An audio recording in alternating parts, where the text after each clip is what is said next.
You gotta have heart, miles and miles and miles of heart. Oh, it's fine to be a genius, of course, but keep that old horse before the cart. First you gotta have heart. Once Tommy Tune had a chance to experience his first Broadway play, there was no turning back. With the encouragement of a friend, Tommy left his Texas home for the bright lights of the Big Apple and a song and dance audition on St. Patrick's Day, 1965.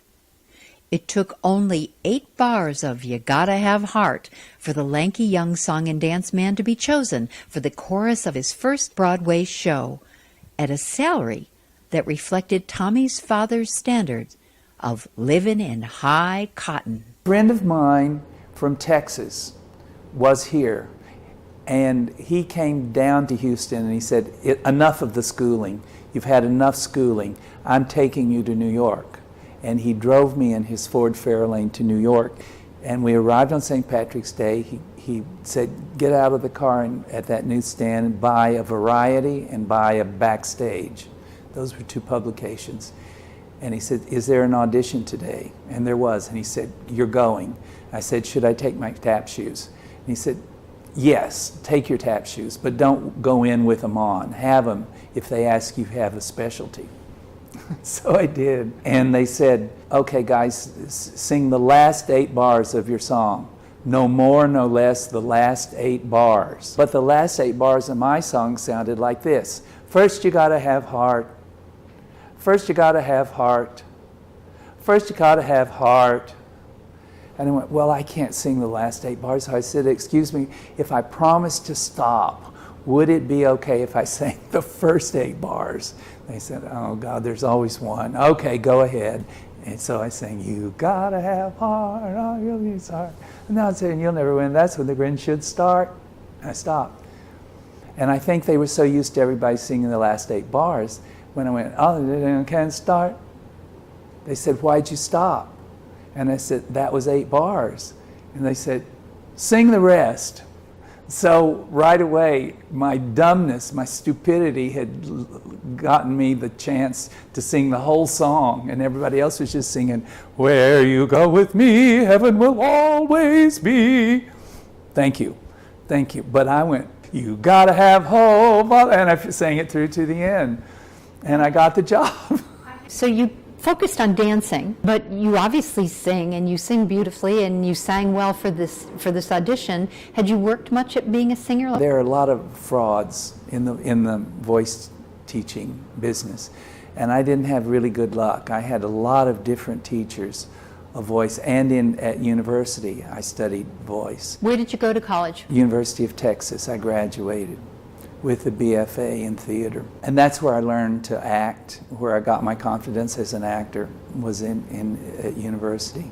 And I also took directing, and there wasn't choreography, but I knew how to choreograph. And then after I went to New York to see the shows and all, I knew what a choreographer was, and I said, oh, this is something that I like to do. But I never thought, you can't just come to New York and be a choreographer. You have to come to New York and you got to start on the lowest rung of the ladder. That's the ensemble. And then you work your way up to wherever you want to go. And mine just got delivered to me somehow. Because I could choreograph, I started choreographing. Because I could direct, I started directing. And so it was delivered to me by the graces of the universe. And I was directing, choreographing, singing, dancing, acting. That's my whole gift.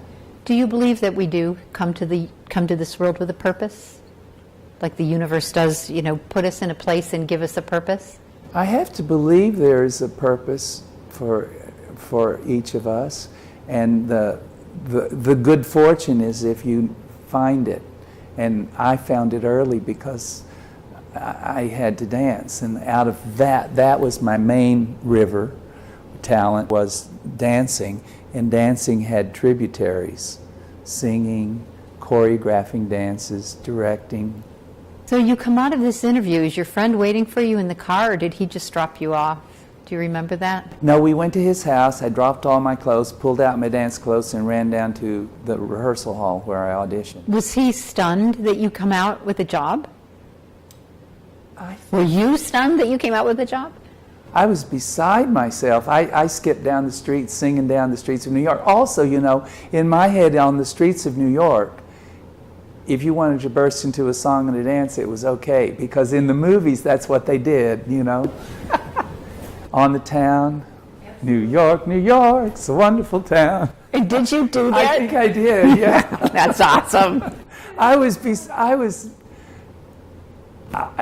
on air.